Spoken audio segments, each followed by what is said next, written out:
He has come, he has risen, Weeders has come again. Hello, everybody. This is Corey, and this is the Anthem Podcast. Good afternoon, everybody. It's Rob. Oh, I'm so glad to have Matt Weeders back. Baseball Jesus has returned. Yeah. More than 3 days, though. More than 3 days. He's risen. And that should affect you more as a Catholic than it does me as a whatever I am. As a non-discriminate Christian? Yes. Well, pretty discriminate if you ask people online, but otherwise, yeah. A Christian of... questionable morality.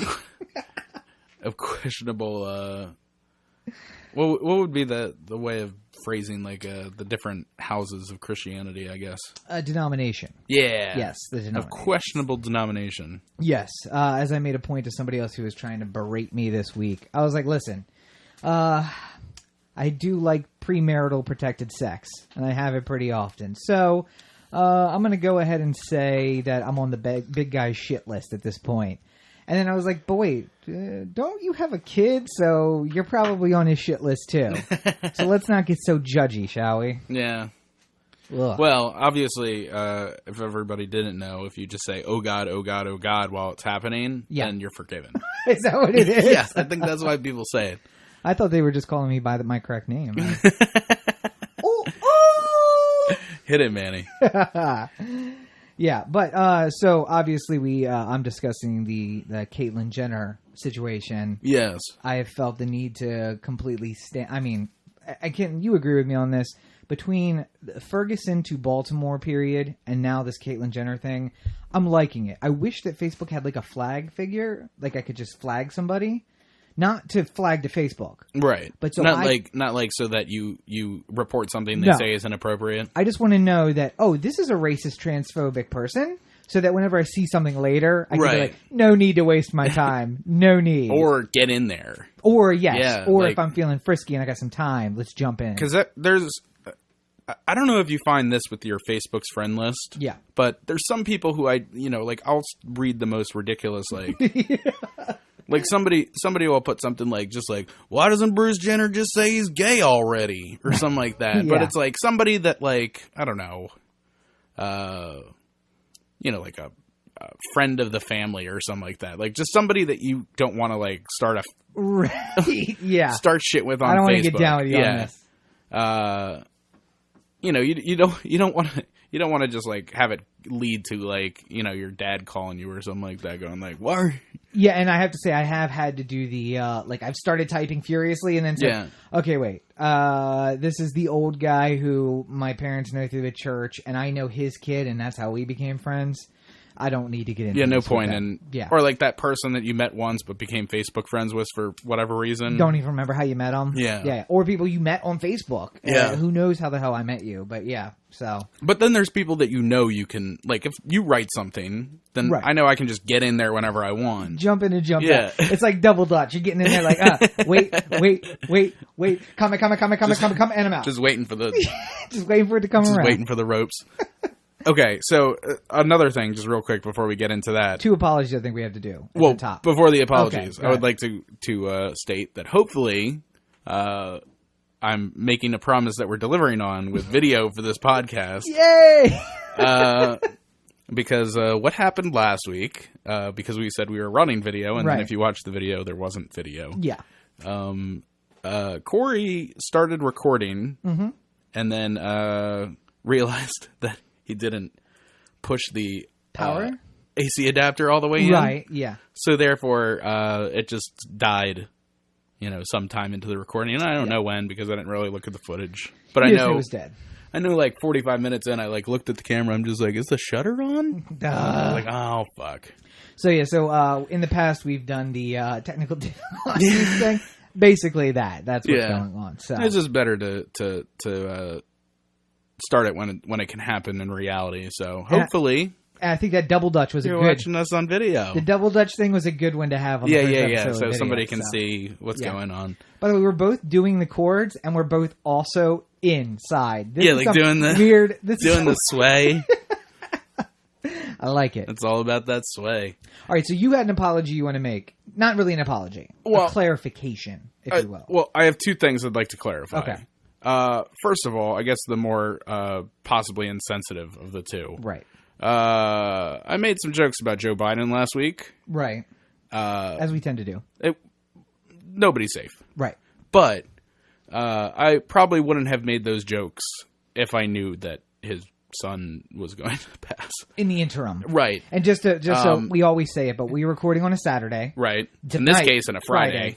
And so his son died on the Sunday night. So it was between... I had no way of knowing that it was going to happen. Right. And most of our post-production was already done by the next day when we found out. So. Right. And, I mean, you know, I'm glad that I didn't say anything specific. I mean, if I had said something specific about his son... Take the time to cut it out. I would have found the time. But, I mean, like, it was jokes on his behest, and I don't think they were completely out of line. In bad form, given the circumstances, but, but weeks ago it wouldn't have been inappropriate. Yeah, and now, which is the rationale that I took. Right. But I haven't heard anything from people who were offended. But I personally felt bad, so I wanted to do this before anybody else. And on the plus side, unlike Ted Cruz, it was pre-recorded. Right, Ted Cruz, it happened before anything. Who gets the news and the very next day on a stump speech somewhere makes a joke, right, and then tries to backtrack from it like he's not an asshole. Yeah, yeah. You know, listen to me, Ted Cruz. I am a professional asshole. I know you don't get all that bullshit from me. I do that. Sometimes I will say shit I know will offend you, and then backtrack and pretend I didn't mean it, but I always mean it, and I know what you're doing. So. That's my message to Ted Cruz. Yeah. And by the way, can we stop giving this guy some press? I hope Ted Cruz is listening. Well, if that's true, let me dial in sitting for a minute. Indian style on the floor with his notepad. I'm like, list of enemies. He's got a notebook. But no, can we just stop giving him press? Free legal advice. Can we stop giving him press? Because he cannot be president of the United States. There are certain rules that the Constitution requires. Very few of them. Yeah. 3, in fact. Only 3. 35. Must be 35. He's 35, right? Yes. Okay, so he's got that one. He does have that one. He's also in the Senate, and he had to be that old to get in the Senate, basically. Right. So, well, yeah. so technically, that one was just we should have assumed was a given. Yeah. Not a felon. That's not specifically in the Constitution, but yes, you cannot have any high crimes or misdemeanors. So. Well, I think aren't you supposed to be legally able to vote? No, you don't even have to be legally able to vote. No, but Supreme Court jurisprudence defines high crimes and misdemeanors as meaning before you took office and after, but depends on the level too. It's never and what I'll get into is the constitutional crisis. But yes, you're not supposed to have. You can have a criminal record, but you're not supposed to be a felon, really. I'm trying to remember what the third is. I mean, I know the one you're driving at. That's the one that I'm driving at. Oh, I know, but I'm saying I can't remember the third one. Natural born citizen. You have to be born in the United States. No, what's the other one? 35? That's it. There's what? 3. Oh, the felon one? Yeah, well, it's an unwritten rule that you can have not been found guilty of a high crime and misdemeanor. Oh, okay. So I got it right. Yeah. Okay, good. I feel like there is something else, but it's not. It's one of those one-offs that doesn't really mean anything. Must not have bequeathed the queen. Oh, you can't have any. You can't have any royal titles, or that's one of them, which doesn't really mean anything today. Right. But then the natural born citizen one, and we've widely defined natural born citizen. Yeah. Like John McCain was born in the Panama Canal Zone. Wait, no, somebody else was born in the Panama Canal Zone. Can't remember who. John McCain was not born in the U.S. though. He was born on a military base. Right. And basically, SCOTUS before Supreme Court of the United States said, well, when we say natural born, we read that as meaning. Has citizenship of America naturally without needing to do anything else and not marrying in or anything, just born here. He was born on a military base so he could be president. But Ted Cruz, as Texan as he is from Canada. He was born in Canada. That's where he can't be president of the United States. So his best hope is to cause a constitutional crisis. The people vote for him, but he can't be president. He's hoping for what every intern has always hoped for, what every person has, where you get that interview that you are not nearly qualified for, right? And you hope you impress the people, and then they're like, well, we said he had to have these qualifications at a minimum, but he doesn't, but we really like him. We wanted a college education, but god damn is he sharp. Yeah, the experience factor, the experience. Yeah. So that's basically what he's hoping I think he could learn on the job. That's what we need, yeah. Enough of that, can we please? Right. But no, so the insensitivity, like... The cojones on this guy to know what happened and then the next day specifically go out and attack him, in joke form or not, the couth, no couth at all. Yeah. And that's our political process means that one person from each of these parties will be elected president. It sounds almost like a Huckabee level. Oh God! And let's hope his campaign is over. I said this week. It's going to go on in shadow form, I think, for quite some time. I said this week. He's got to make some speeches. He's got to get on the news. He's got to. He now has a satire political campaigin. That's what it is. We realize we're out of it. It's the onion of. It's the onion of presidential campaigns. So it's just about like how I feel like at this point he's like, what can I say for them to take the mic away? Yeah. At what point do they just say, At what point does the Supreme Court just like come out collectively and hold a press conference and be like, all right, enough. We won't allow this. We're not going to allow this to happen. Even if people were dumb enough to elect you, we are not going to allow this to legally stand. Yeah. So apologies to Joe Biden and all our best to him and his family. Yeah. Can't imagine he lost his wife and a child and now is another child, and I can't imagine what he's going through. And it was brain cancer, right? Yeah, brain cancer. God, yeah, that's got to be the worst of them all. Yeah. So, and I mean, to see the pictures of him, like, I mean, I've said it before. Children are meant to bury their parents. Parents aren't meant to bury their children. It's like especially tragic when he like wanted to be his dad so bad. Yeah. He was following his dad up there, and his dad was like seeing him become that, and then just to be cut down like that is tragic. So, yeah. So best to the Biden family, and Joe Biden now has set up a Beau Biden foundation. Go give liberally to that. They're spreading the money around to a lot of stuff. Honest to God, regardless of party or how you feel about somebody, like there's got to be moments where we just drop our swords and let's just say let's do it. Yeah. So now on to the other apology, which is again keeping in mind we record on Saturday. This isn't. I don't really necessarily say an apology. It's much more a clarification. Sure. We had correctly attributed Caitlyn Jenner as her new name. Yes. The artist formerly known as Bruce Jenner. Right. Is Caitlyn Jenner. And multiple news sources. Yeah. We didn't just hear one and go like, all right, that's it. Yeah. But the difference between when the actual announcement came out and when we had made the proclamation on the podcast changed the Caitlyn from a K to a C. Right. Which means somebody heard it. Which sort of threw off our a lot of what we said was based off of the fact that you knew it was going to be fake when there was a K involved. Right. So, but I still stand by most of it, which is why I didn't like. That's what I'm going to ask you. Do you stand by even with the Caitlyn with a C? Do you stand by all the? It's not. I feel like even more now that I'm thinking about it, like they couldn't have done it. They're too savvy to. So while I can't say with any certainty whether or not it's fake or not, like I just. By the way, I said it last week. Fool me once, shame on you. Fool me, I've been fooled too many times to just full on defense of the subject. And again, the whole point being, if one transgender child gets negatively impacted because this turns out to be a farce, Caitlyn Jenner should not be able to sleep at night because of that. Well, and also somebody asked. I wish I could find the quote so I could. Put it in the show notes. I'll look around for it. But somebody had I think it was in the Vanity Fair piece. Yeah. I feel like in an early preview of it, I saw this, much like the Diane Sawyer interview. Somebody had asked, well, why are you profiting off of this? That was in the Vanity Fair interview. And it's, her reaction was, this is America and I'm a capitalist. I think you have enough money for enough lifetimes. More than what is it? Ari says we have enough money for 5 lifetimes. Yeah, I don't see anything that could possibly happen in Caitlyn Jenner's life from this point on. Right. That would require more money than she already has. So, if it was me, right? If it was me, if I decided that I had been.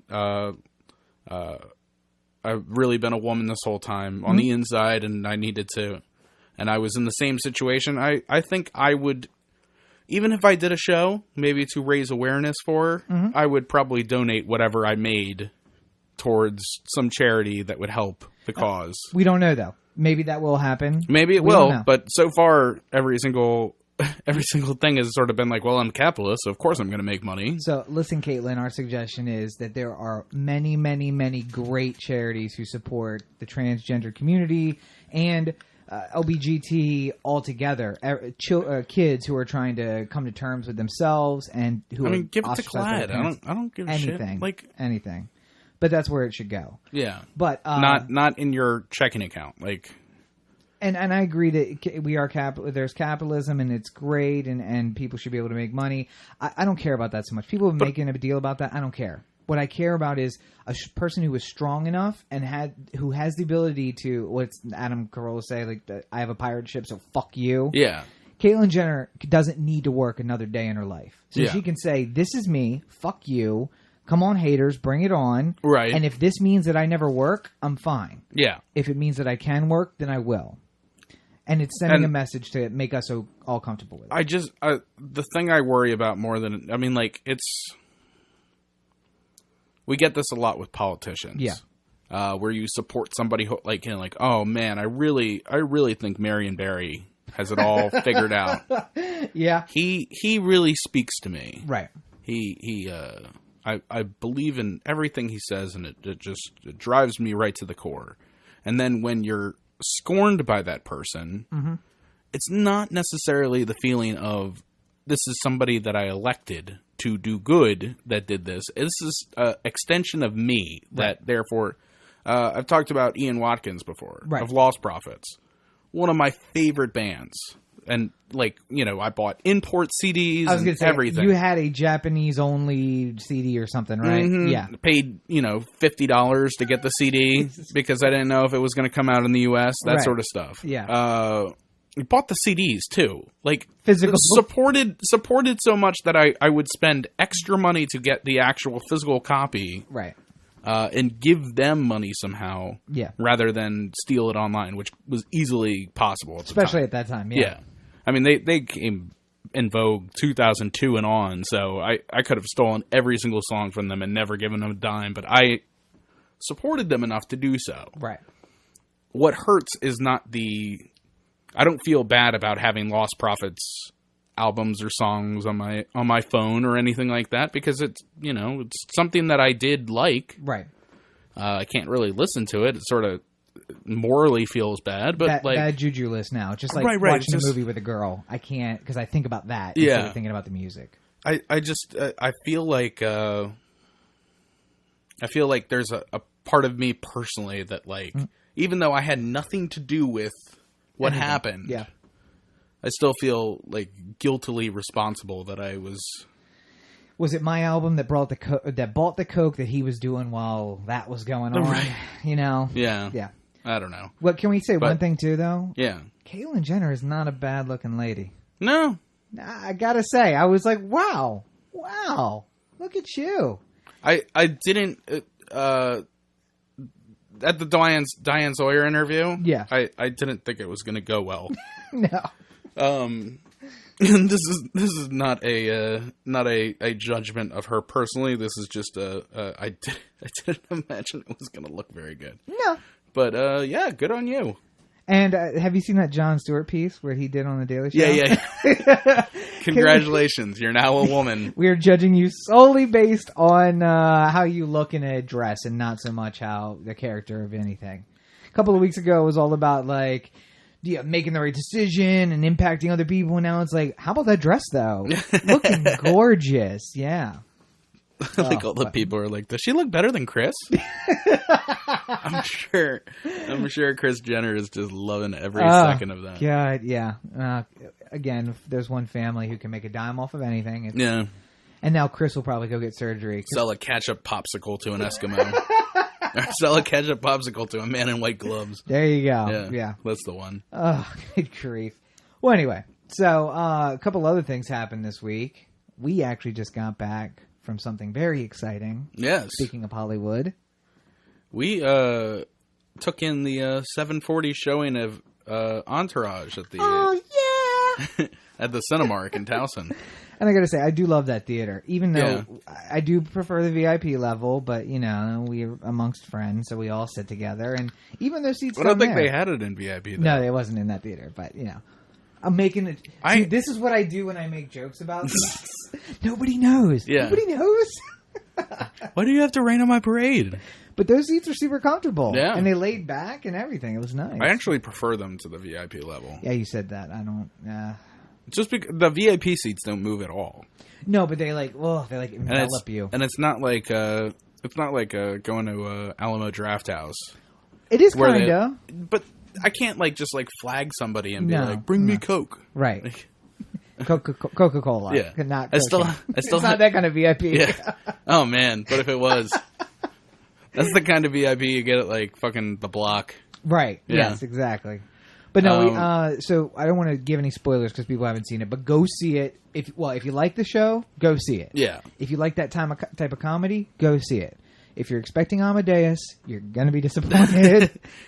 I would further that if you have an allergic reaction to douchebags and Axe body spray, I would probably try and see it at 10 o'clock in the morning on a Tuesday. Oh God, that crowd in there was a motley crew. When these people are at their quote unquote jobs. No, when they're still sleeping it off from the night before. Sleeping off the Monday night tequila shots they did. But no, it was an excellent movie. I loved it. And I went with two people who have been to California. You and EP have both been to California. And the first thing both of you LA said... specifically, LA. too. And the first thing both of you said when we got out was like, man, I want to go back to LA. The opening scene made me want to go to LA. And I've never been, and now the opening scene, I was like, yes, let's go. I do like the drama line where it's like, if all else fails, we'll just go back to New York. He's like, I can't go back to New York. I like the weather too much out here. Yeah, wait, was it Daniel Tosh? He was like, I love seasons too. That's why I live a place that skips all the shitty ones. To be fair though, I would really miss winter if I lived out there. It would get so boring to me. Oh no, I would not. Fuck winter. What I would like is just a place where the max temperature is LA in the summer. Yeah. I could stay steady. Yeah, like a solid 72. Unless you get up in the valley, then it can get bad. But out by the ocean. Why would I fucking do that? And look, I'm talking like I know. I know a little thing up there too about LA. I've heard word. Here's the thing. I think Maryland has the worst of both worlds. It's June the 4th, 5th, and it was miserable today. It was cloudy and rainy and stuff. A week ago, it was 100 degrees. Yeah. And winter. I wore a sweater to work this morning when I went to work. But here's if I'm okay with winter, but if I'm going to have winter, I want to go to Boston. I want 9 feet of snow. I want it to be white all winter long, and then I can enjoy it. What I would like is winter where people know how to deal with it. Boston. That day when it snowed 3 feet. Yeah. And I was trying to get home and it took 3 hours instead of 20 minutes. It wasn't 3 feet. Well, yeah, it wasn't even that. It was like 7 inches. It wasn't even that much. But it was so I'm and slippery and people are stupid and they can't drive in it. Nobody knew how to handle it. Yeah. Oh God. I'm having PTSD flashbacks too, because I was trying to get up a hill and I had a good head of steam, and then this guy slams on his brakes going up the hill, and then I had to lose momentum by swerving around him, and then I stopped 100 yards in front of him. Yeah, and then he comes up to my car and he's just like, do you need a push? And I was just I lost it. I don't often lose it on random people. Yeah. But at this moment, I was just so done with being out driving in this. And I was just like, you know what I fucking need? I need you to never fucking stop on a hill ever. If it's snowing out, you just fucking go for it. Don't you ever fucking stop like that. And he's looking at me oh my God, what did I do? Why did he stop? He stopped in the middle of the hill for no reason. Well, it seemed like he was just maybe he started slipping a little bit or something like that. And he's like, I better stop this rather than push through, son. Push through. Just fucking go for it. Yeah. There was many a time where I was making that drive where my whole back end was sliding all over the place, and I was just fuck it. Keep it between the navigational beacons. That's it. As long as you keep it on the road, nobody's enforcing traffic that day. No. If you were going up a hill and there's a red light and nobody was going, just creep through. Creep through. Look, just go for it. Just Yeah. fucking go. Like, Yeah. if I got a red light ticket from the state, you think I wouldn't go fight it? Do you know what's going on in the city? Like, Your Honor, if you look at this picture, you will see 3 feet of snow. Laws do not apply on these days. He's like, well, actually, it is so Frosty v. United States. And not guilty. Okay. And you may go in peace. Yeah. But go see the Entourage movie. It's fantastic. You said that there was a couple of moments where you were like, oh, that could be us. Yeah. I will. I brought this up at our post movie dinner at Chipotle. Our breakdown. Yeah. I don't really get the continuity of this film. No. Because it ended in 2011. 2010, 11, something like that. Yeah. And the movie was supposed to, like, it picks up like 3 days after the end of the series, and then most of it's like 8 months after that. Well, it picks up 9 days after the end of the series. Right. And then 8 months after that. Right. I mean, it's within 9 months that this movie happens. No spoilers, but you'll know why. Well, some of If you these watch things, the show, some of you these know things are known. Like, there's been enough talk about it. But like, Russell Wilson is in the movie. Right. Russell Wilson wasn't drafted yet in the NFL. 10 or 11. Yeah. He hadn't won a Super Bowl for sure, and he talks about getting a ring. Well, here's the thing. So they have to walk the fine line of they want the most up-to-date stars in it. Yeah. Like I said. Armie Hammer wasn't anybody. Yeah, and most of those people weren't anybody. Yeah. But they wanted to keep the most up-to-date stars, but then keep the continuity of the storyline. Although, I would argue, without the... Though, actually, Armie Hammer might have been... Because when did The Social Network come out? Oh, 2012. Yeah, so, I mean, that was timely. Yeah, I guess that one would work. Well, but the problem is that there are things that take only a certain amount of months. And if you want to include the storyline, but I mean, like, it'd be like it. if we went there and it's just like, oh, hey, Caitlyn Jenner, what are you doing here? And I'd be like, wait a minute. This isn't right. Did this happen last week or did this happen 5 years ago? Right. I'm confused. Like, but you enjoyed it? Yeah, I can complain so little. Yes. About an Entourage movie. I know what I was signing up for. It's not 12 Years a Slave. Yeah. Don't go expecting some Oscar caliber performance. Except for from Johnny Drama. Johnny Drama. Not Oscar. But no, wait, so what is it, the thing you read online? That was like the opening to the the opening to the screenplay? Oh, I heard this on some podcast where it was just like they were reading from the screenplay and somebody said like, oh man, you have an amazing ass. And then the action line was like, we see an amazing ass.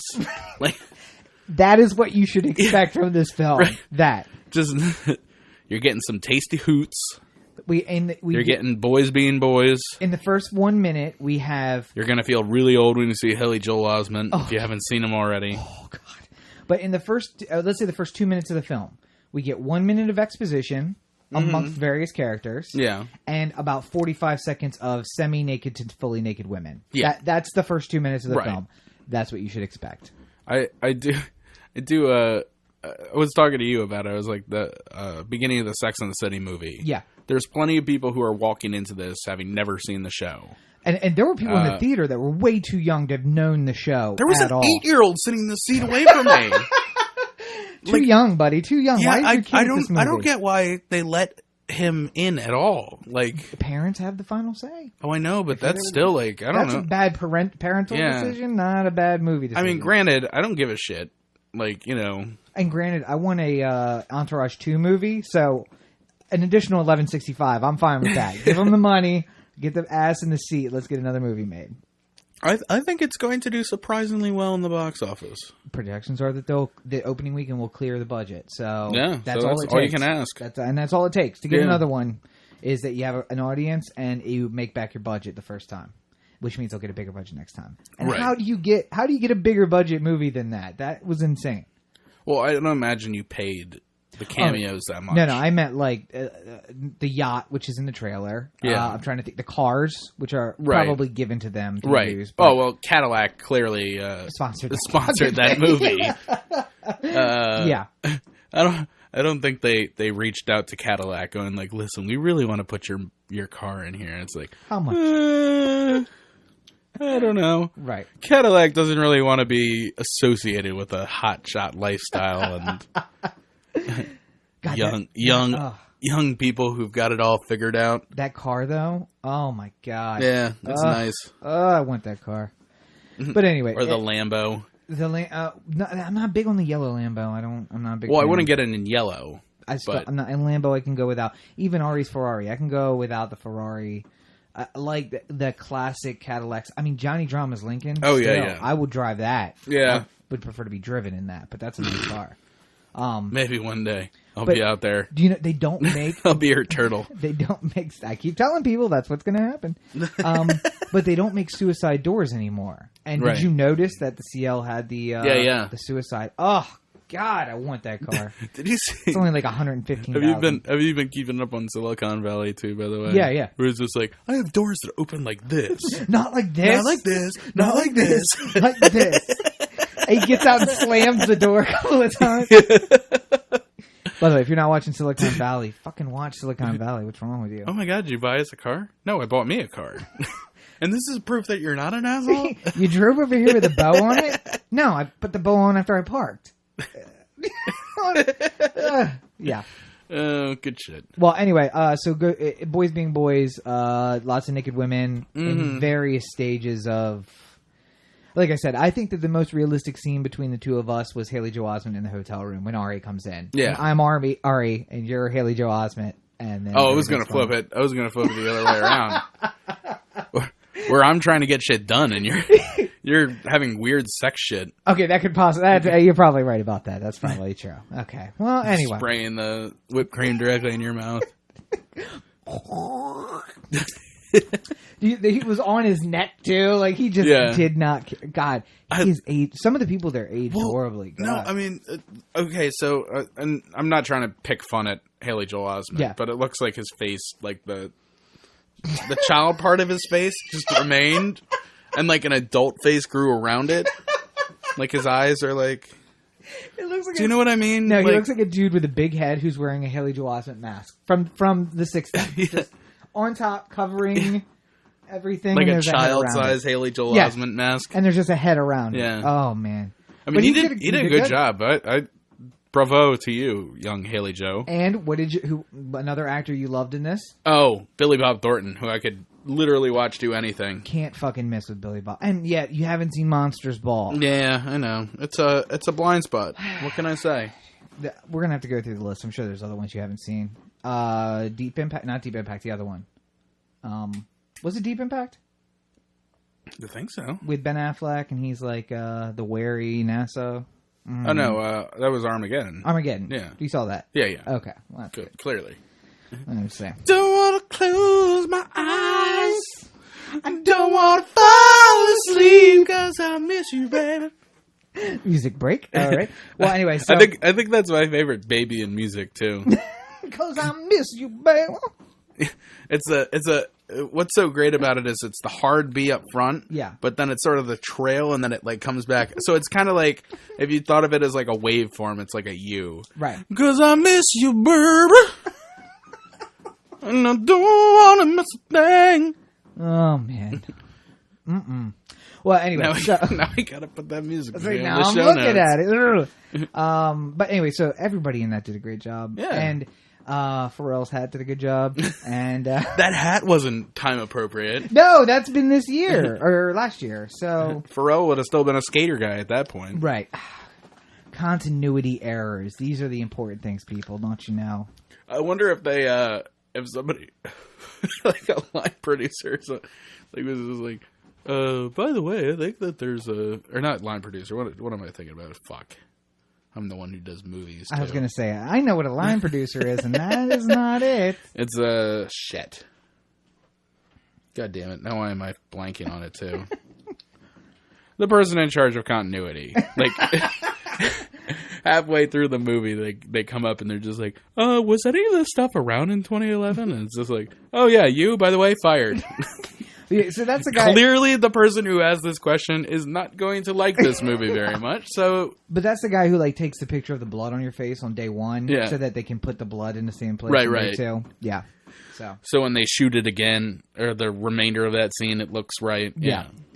Well, anyway, so I know you were talking a little bit about the snow. Script supervisor. That's who I was thinking of, by the way. Deep pull, good. Sorry. Good job, yeah. It was there. It was just like, Yeah. you know, like... The director, ladies and gentlemen, thank you. Like there's a word back there and there's Yeah. a wall, and then you're just trying to like break the word's trying to break through all it can, but then it's just not happening. The word's chasing you through the airport, but it can't get through security. Yeah. It's like, hey, I love you, don't leave without me! And I'm already on a plane to Milan, and... yes, exactly. Well, that was a tangent. Anyway, so you were complaining about Baltimore, the snow in Baltimore. Yeah. And I got to say, thank God that's been the last of the problems in Baltimore for the last year or so. So, Well, you know, the mayor did such a what good else? job, You know what else happened when there was snow in Baltimore? what's that? No murders. No, hey. How the seasons change. And the years and the... Like the sand through the hourglass, the days of our lives. And so we're in the most violent month in Baltimore in 40 years now. Yeah, and I would like to point out that for people who aren't aware, they haven't really been keeping the best statistics prior to 40 years. Yeah, that takes us back pretty So far. this is basically of all time as far as we know. And let's see, so 40 years would put us, it's 15, 05, 95. I bet O'Malley was just like, as soon as we blazed past 99 with the glory, it's just like, Woo! All right, yeah. oh man, thank God. I was getting tired of everyone using my name in that way. I'm running for president, don't you know? I don't need this weighing me down. Yeah.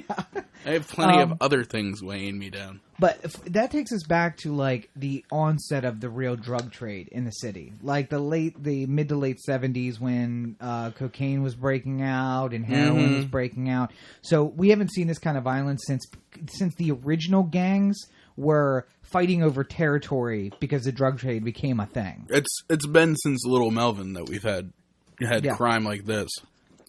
And now we have... Thank God it has nothing to do with Freddie Gray. Right, yeah, absolutely not. It's a completely isolated incident. Well, yeah, of course. There's a rash of violence all over the city. If you ask the Mayor SRB, she says that. I would like to take this time now to start playing some of an interview from SRB. Well, let's set it up first. Go ahead. Yeah. Set it up. On 98 Rock, Justin, Scott, and Spiegel, they had our beloved mayor. I say that with all hatred in my heart. Sarcasm. Yeah. They had the mayor on to answer questions about what's been going on this past month and what happened the day of the riots. And was the purpose because they wanted to address the murder situation, or why did she go on? Just to go on?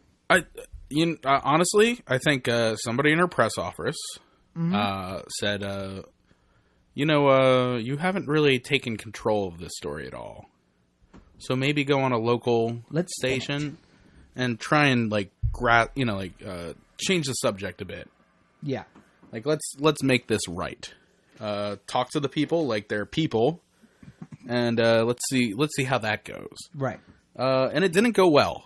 Well, and she picked a great one because all the guys are local. Mm-hmm. In fact, one of the guys lives downtown. Yep. Local here. So yeah.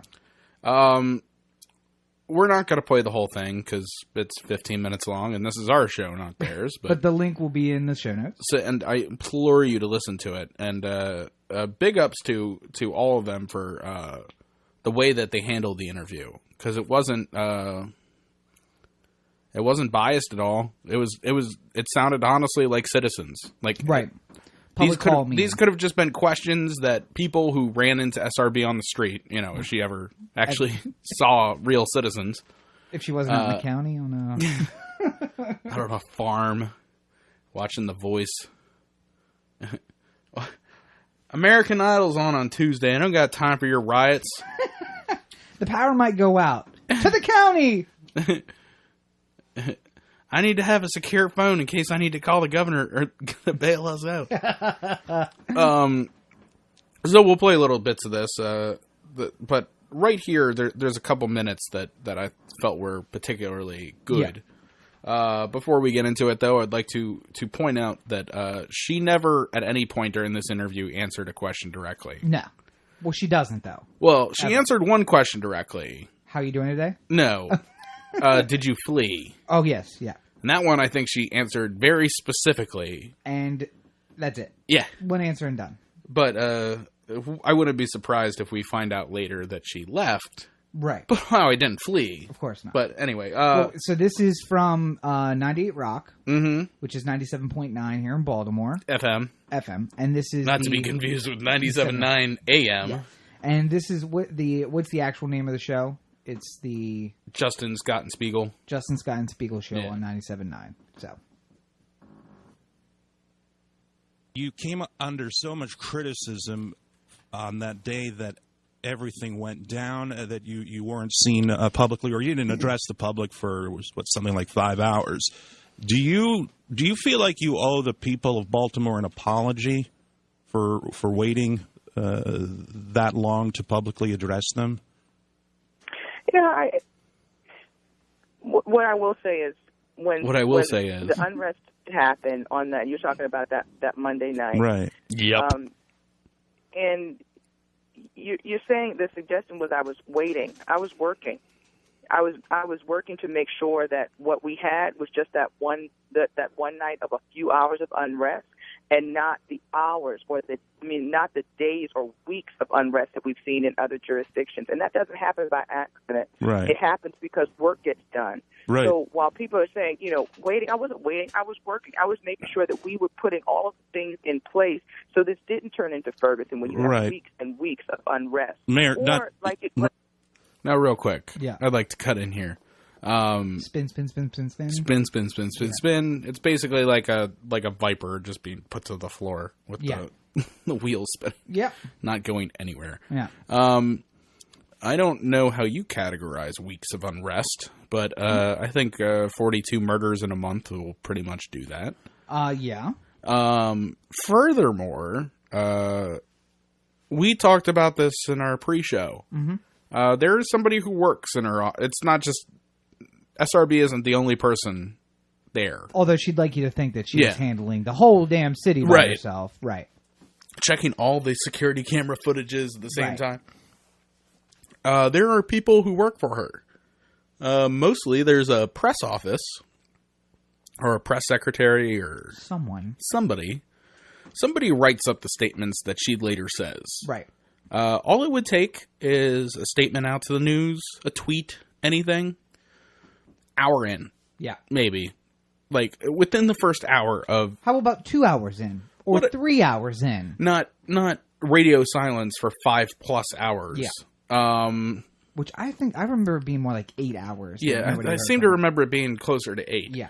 I know that when I was watching this on television, I had her Twitter feed up. Right. Because... spitting hatred at her? No, just in general, I had it up, like, refreshing, like, just waiting for... What do you I wanted to see what was going to be said about it. Right. Everybody else was tweeting. Like, Justin Fenton was going crazy with his tweets. Yeah. Baltimore Police, the FOP, both of them were posting. Mm-hmm. It doesn't take that much time to send a word from the mayor. Like, the mayor doesn't have to put on her face and get in front of a camera and answer questions. She just has to put out a fucking statement. Well, and I told you, it's a 24-hour job. Yeah. Somebody's going to get called at 1 a.m. to do that. If a bomb goes off at the, whatever, if, the Inner Harbor explodes, then you're at 4 o'clock in the morning, somebody gets up and makes a statement. Right. I don't expect it, 20 minutes, but within the hour, I would expect to hear from somebody. Yeah. Because in the meantime, the reason why this is important is not to spin. Right. But to calm people, to let them, if you're working, tell us you're working. Right. All the statement has to say is, we will update you on the situation when we have all the facts in line or when we have more information.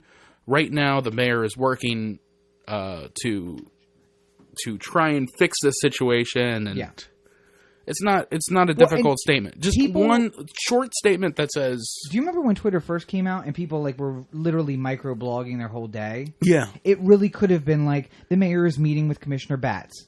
Boop. Right. Now we know she's doing something. And even that, even if it was just the mayor is currently meeting with the commissioner. Right. The fire department to figure out how to address. Just whatever. Anything. Just anything. I would have taken anything at that point.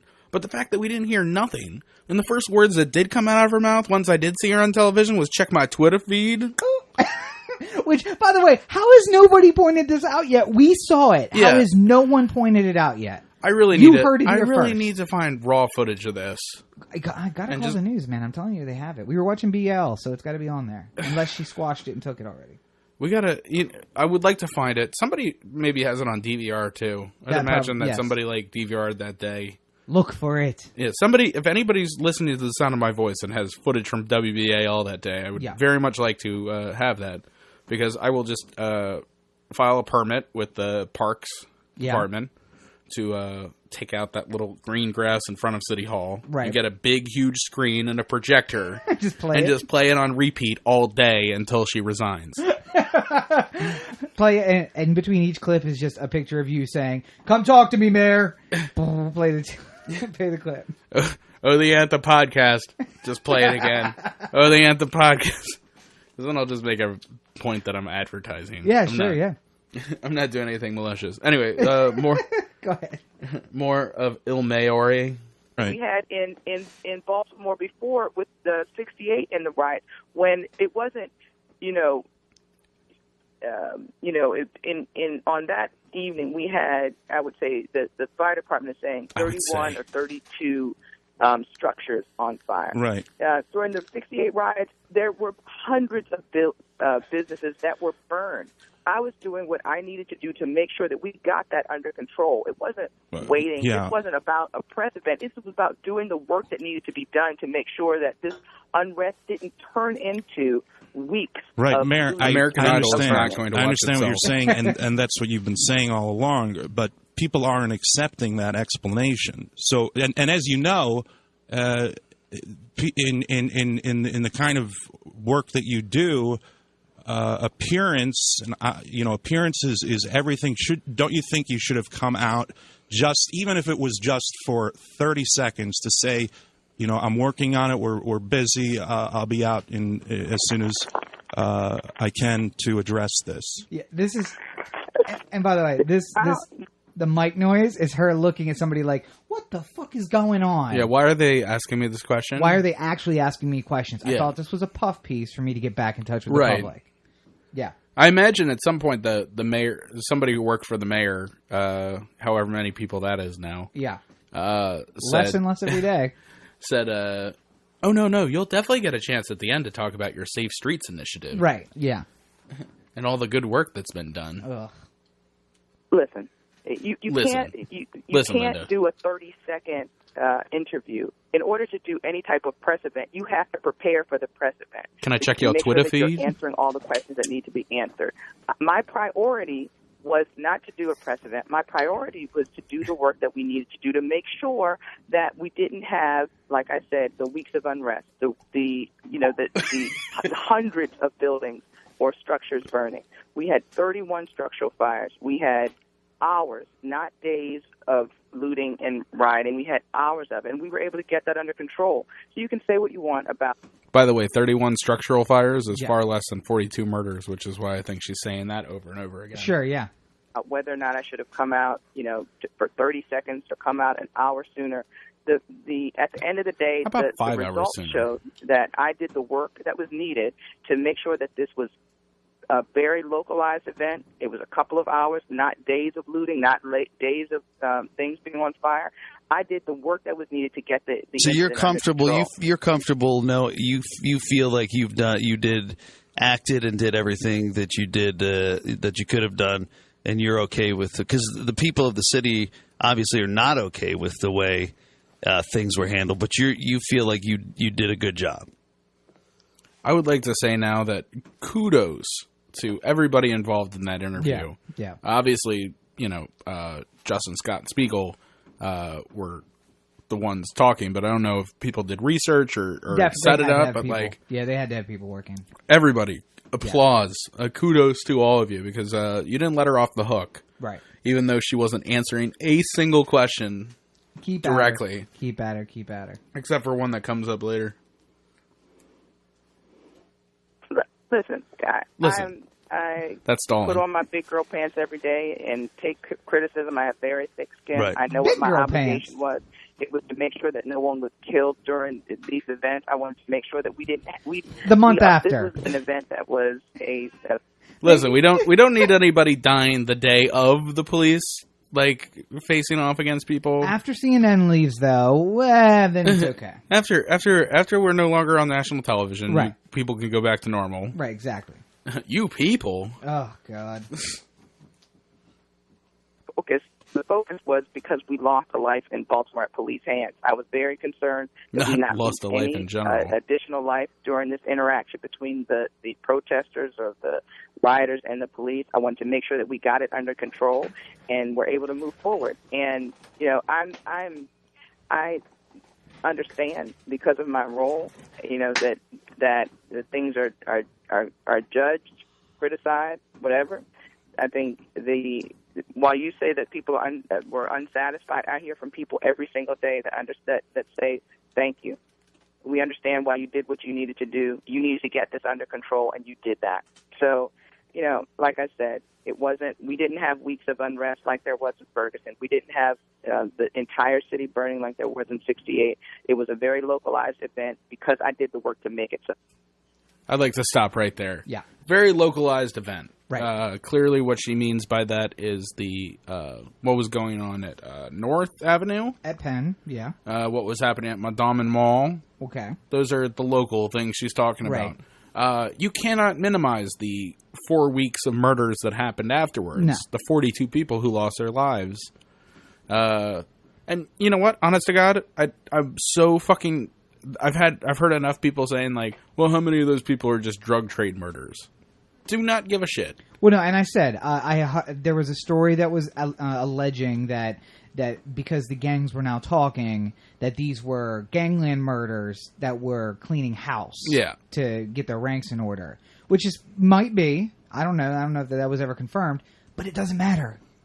People are getting killed in broad daylight. There's children who died. And wait, where did you tell me? Where was there a murder today? Oh, on Russell and South Paca. Which is about a few feet from where we used to live. Yeah. Across from the right studio. across the street from Camden Yards. Yeah. Which used to be a place where if there was a murder or any kind of crime other than civil disobedience kind of thing. Debauchery. Yeah. You would be pretty shocked and dismayed. You stood out on that street corner with a child. And there's a very cute picture of you guys standing out probably feet from where this person was shot. Right. And I think the thing that bothers me the most is that there is no responsibility being taken by her. Oh, no. None whatsoever. All the good stuff is only her, and all the bad stuff has nothing to do with her. And we're trying to meet with community leaders, and the simple fact is that we talked about this during the episode with the dead fish. Yeah. And corrupt politics. Right. She doesn't give a shit about anybody who lives in the city. No. She doesn't. No. As much as if she heard this and heard me say that about her, she would refute it till the day she died. But she doesn't. She doesn't give a shit about one person who lives in the city except for her. Well, no, she does. She wants all those voters to vote for her again, and then she wants them. Yeah, but she doesn't care how many of them live or die. No. She just wants them to vote for her for governor in a few years. Yeah, it's not. And by the way, good luck. Yeah, now. Yeah, especially. We'll see. We'll see if you ever get to run for anything ever again. Yeah. But how shitty of a politician are you if you get beat by Sheila Dixon in your next election? Oh, God. Just to keep that in mind. Right. The people of Washington, D.C. reelected Marion Barry. Yes, they did. You have the chance to be the person who lost to Marion Barry. Yeah. Only worse. Madam Mayor Stephanie Rawlings-Blake joining us on the program. And during the events, national media descended onto Baltimore. Everyone from CNN, MSNBC, and Fox News sent Geraldo. And Geraldo came in studio with us and made a claim that I'd like you to either refute or confirm, and I have the audio in case this is from Geraldo. He said that he had it under authority from a friend of his that is a high-ranking judge that during the riots that you actually left the city and went into a gated community. I have the audio if you'd like it, but I'd like to hear if you can confirm or deny that during the riots you, in a manner of speaking, fled the city. I did not flee the city, I did not flee the city. Okay. All right. Well, okay. Real quick, I would like to teach you a very valuable lesson about context and choice of words that will play out in this situation. If it turns out to be that she did, in fact, leave the city during the riots.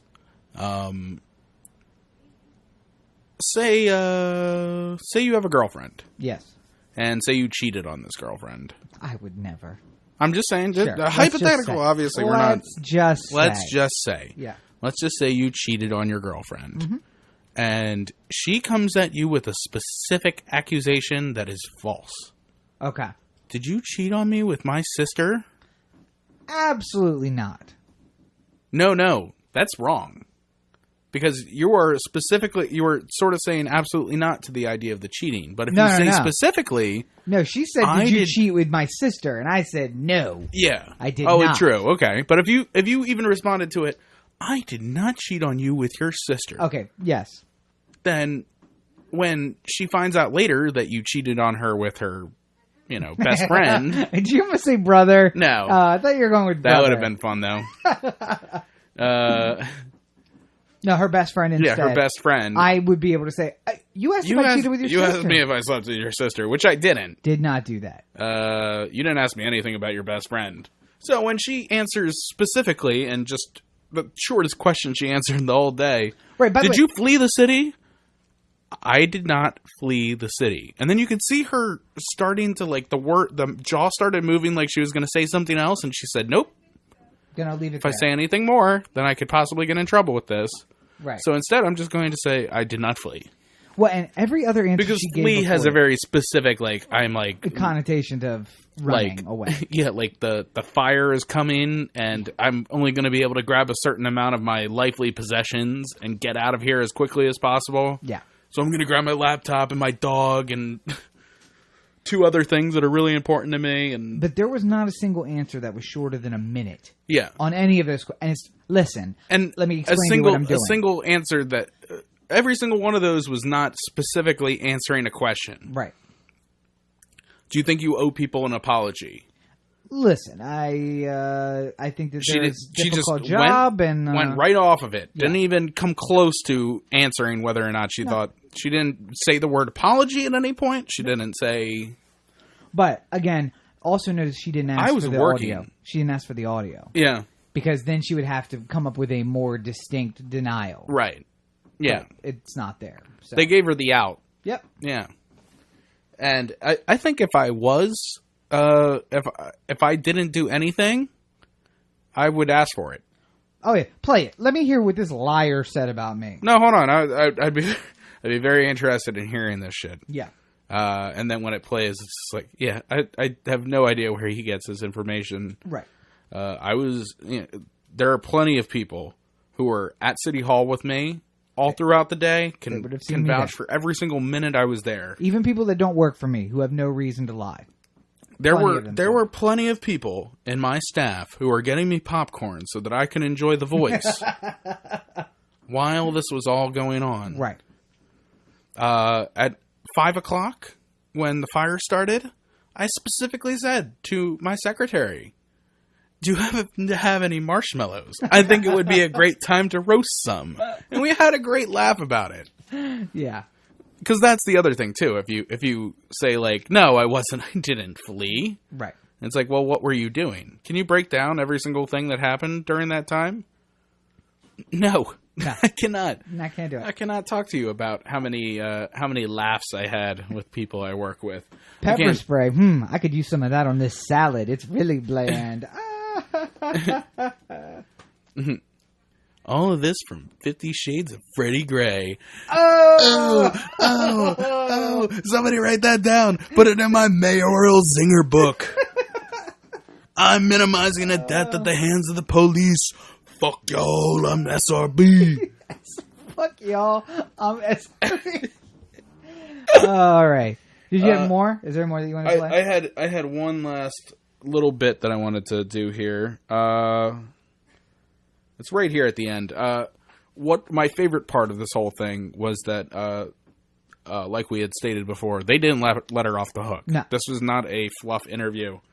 And I like how it was closed out here. Okay. So she didn't really say anything after this, but I just like the statement coming up here. So at least using all of the resources that we have available to us to make sure that after police this. officers have what they need to get out there and after this jerk who doesn't deserve any of our confidence or self-respect. We're doing that every single day. Finishes speaking. There's no dispute that we had an incredibly horrible. Can you understand our anger, though? Can you understand the frustration to where we're working on providing police the assets they need? We're working on realizing and figuring out where these issues are from. But how do you tell the people that are dead? How do you tell the families of the people that are dead? To them, it doesn't matter. Josh asked the question, do you feel like you owe us an apology? As someone that lives in Baltimore and smelled the buildings burning and had a family trapped in his house with them, I feel like I'm owed one. I feel like I'm owed one by you. I feel like I'm owed one by Bats. I feel like I'm owed one by your cabinet. Because I had a family visit me, and you're talking, I'm just a citizen here, just talking to his leader. I had a family visit Baltimore for the first time ever during all that stuff. And they were trapped in my place. And it sucked. And I still live downtown. I still love the city. I still want you to succeed at fixing this city. Yeah, I mean, good luck. You have a big job ahead of you. I don't know how the hell you're going to do it. I mean, you got the fuss of 2015. We like to call it a riot. You will call it an uprising, but whatever. And now you have all of these murders in 1 month. So it's like, I don't know how this gets fixed or how it's going to be better, but you got a lot of work ahead of you. And we do appreciate you taking the time this morning to talk with us. I have to. So, yes, there is the, I think, a really great job by the guys in 98 Rock who didn't pander at all to her and could have. Yeah. They're on the persona non grata list now after that. It'll be another mayor before they get anybody on. And I would like to also point out that since the Freddie Gray incident, the Freddie Gray murder happened, was it four people from the mayor's office? Oh, yeah. For criminal justice have resigned. No reason given. Yeah. I think it was 31% of the people who were involved. Which tells me what, they're in private meetings, she has a plan, she presents it, and someone says, listen, I'm gonna go ahead and step aside. I am going to leave now before my name becomes associated with this. Right. Good luck with everything. Honest to God, I don't know anything. This has been rumored by multiple sources. Sure. But I can't go on it as fact because, nobody's really pushed her to answer it. But I think I think we're going to find out sooner rather than later that she told the police to stand down. Well, the guy in White Comico has been saying that from the beginning. Yeah. But he and his men wanted to move in, and everybody was like, no, just let it go. Give them space. So, well, they didn't want another death on national TV. Right. Well, the last thing they would want is raw footage of a police officer hitting a kid with a nightstick and then that kid dying. Or gunshots or anything else. Like, I almost feel like if the police took action during the riots, and it started like arresting people and taking them down the way that they would have under normal circumstances, without the cameras there, the cameras, we would have been almost fine with it. If there's people throwing rocks at police, no matter your opinion of police, if they come in to subdue said people, then I don't think anybody has a negative reaction to that. I think that they're going to have the same reaction they would have no matter what. Because your middle of the ground people are not going to see it. They're not going to look for it. They're not going to care. Right. Your blue line people are going to say, hey, that was totally justified. They were throwing rocks at them. And your extremists like me are going to say, police brutality, police state. There was no need that you need to take down somebody like that. Yeah. But with a national eye on it, you can't have that risk because it skews way further to the brutality. You can't do shit. Yeah. And you know what? It's Russian roulette. I've said it before. It's being mayor of Baltimore is playing the largest game of Russian roulette ever. And at some point, shit was going to happen because this is how policing has been done for... Right. Not by all police. Obviously, we caveat that. Not every single cop is bad. Not every single blah, blah, blah. But if you watch The Wire... Yeah. Like, I'm not trying to show this as like a factional... sometimes life imitates representation, but the Western District way of beating somebody half to death is not incorrect. No, that is a real rough rides. Yeah. You know, like, oh my God, he's got a gun, and beating him with the nightstick until he passes out. Like, that's all shit that legitimately happened at some point or another. And what do we say that you made me run, so I'm going to make you bleed? Yeah, yeah. Don't make me run, I won't make you bleed. Right. And so can we just say, we've been, I don't want to say harping because I think it's justified on the police actions, but the harbor is a mess. They're not doing anything to do about that. I know that there was a thing this month about the National Aquarium is taking steps to do what the government hasn't been able to do. Good for them. The governor, in his infinite wisdom, decided that let's not spend money on schools. We can't afford it. But let's build a new prison in Baltimore. Mm-hmm. And then we're going to build it at the taxpayer expense. And it's going to Juvenile prison. Yeah. And we're going to build it at taxpayer expense. And then it's going to be run by a private company for profit. Seems to make sense to me. There's also been, I think it was the ACLU who put out the report of the deplorable conditions of Baltimore City central booking. Oh, God. As somebody who's been in there myself, on both sides of the glass, I can tell you it is not good. Yeah. While we were there, it is not humane. While I was there doing the commissioners' hearings, the women were coming out and were saying that literally there was nowhere to lay down because they had people packed in, 15 to a cell made for 5, and the floor had a standing water in it. So nobody was, enough that they would want to block people from laying down, so everybody just stood because not enough room. Listen, you don't have to. Generally speaking, I'm not much for the incarcerated's rights. Right. I don't think anybody's like, well, let's give them queen size beds and air conditioning and HBO. No. But clearly, we need to show at least a certain decorum of humanity to these people who, by the way, innocent until proven guilty. Theoretically, yes. Yeah. But so let's analyze. The police brutality is out of control. People are getting murdered on the street by gangs or others, whoever. Yeah. Poverty is running rampant. Half of the adult men in the city of Baltimore are unemployed. Baltimore police feel like they can't do their job. Police feel like they can't do their job. The environment is a mess. Mm-hmm. So infrastructure is crumbling. Infrastructure is falling down. We can't even address it. Schools are at laughable levels of failure. Right. How is Baltimore City any different than Mogadishu, Somalia? There's no law and order. People are getting killed in the street. The environment's a mess. There's no one working. Mm-hmm. They can't provide for anyone. There is no schooling. I mean, Baltimore's the fucking third world. I can below tell you the third world. I can tell you the difference. What's that? I can think of one thing specifically. Sure. I'm sure I could come up with more if I went deeper into it. But there's a whole lot of great developments being built in Harbor Point, right, and Harbor East. Yep. That nobody has ever paid any taxes on. Oh, sure. I mean, if that happened in Mogadishu, it would be taxed. Oh, no, because there is no government.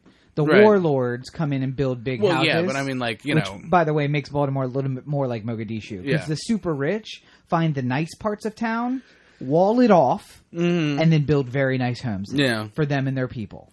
So there you go. There is going to be a crime map, a murder map, put with the... It will have already been up on several occasions showing it, she makes the argument that this is happening in just isolated areas of town. And it's not uncommon that when there are a healthy amount of murders in Baltimore City, that you'll see a lot of them... skewing in a certain direction. Right. The Western District, for one, usually has a lot of murders. I was reading them off to you before we started. I don't remember them off the top of my head, but, it seemed pretty... as evenly split as something as random and odd as murders is going to be. Yep. All across the city. Well, and it's not happening in one place. It's not happening in just the horrible drug areas. It's happening everywhere. But the numbers are still skewed in a certain direction. And what I can tell you is, if you were to go to Fells Point, Hamden, Canton, Federal Hill, East Harbor East, you will find police officers on the street at all hours of the day and night protecting people. Yeah. And you will find no murders there. Yeah. But there are places where the police are either afraid to go or refuse to go or don't care about or a little bit of all three, and that's where the murders are happening. Yeah. And that's the city you live in. That is here in America, in the 15th largest city in the country. Every single day that passes between now and question mark. Yeah. You have to remember that by not saying anything, by not doing anything, you are not an accessory to, but you're okay with it. You're giving it your okay. Yeah. If every single time Stephanie Rawlings-Blake's name is said out loud, you're not saying something Fuck that bitch. About how terrible she is, and how she's ruining everything. What good is happening in the city right now? Can you really name anything? I will say that I'm sure that on a very individual level, there's a lot of good being done. Oh yeah, people helping people. I'm not slamming on people who live here at all. Yeah, but that has nothing to do with what's happening inside of City Hall. Yeah, what's the government doing for you? Right. What is the city government or the state government or anybody else doing to help your life? And I don't know that there is anything. Well, thank God they're not collecting any tax money for what they're doing. Oh, wait. Right.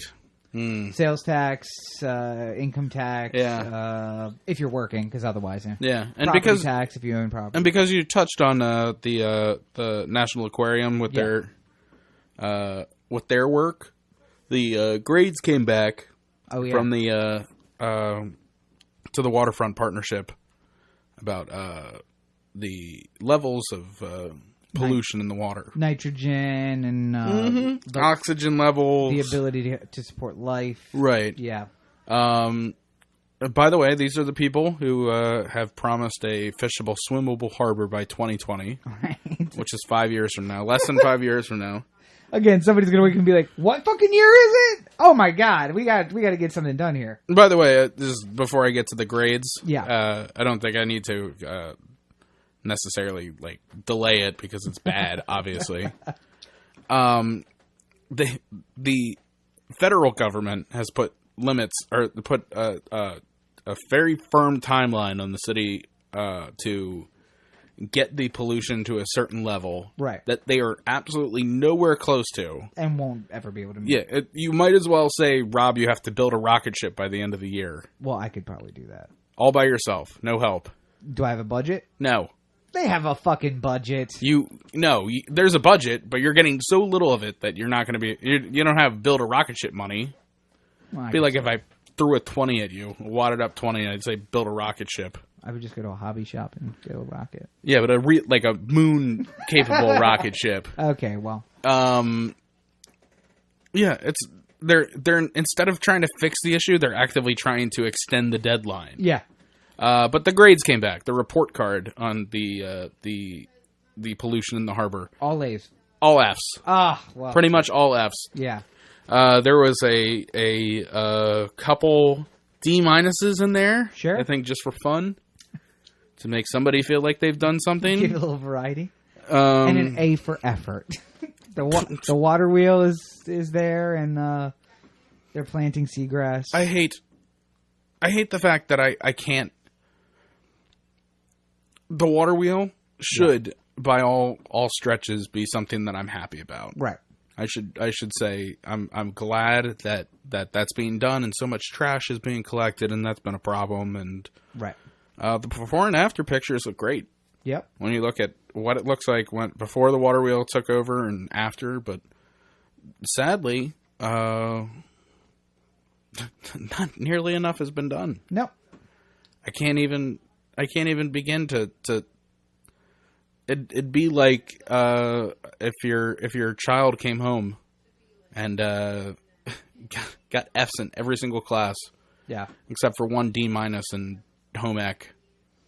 Nice D-. Yeah, you can't be like, well, at least he has that D-. No, it's he's gonna have to repeat the 7th grade. Yeah.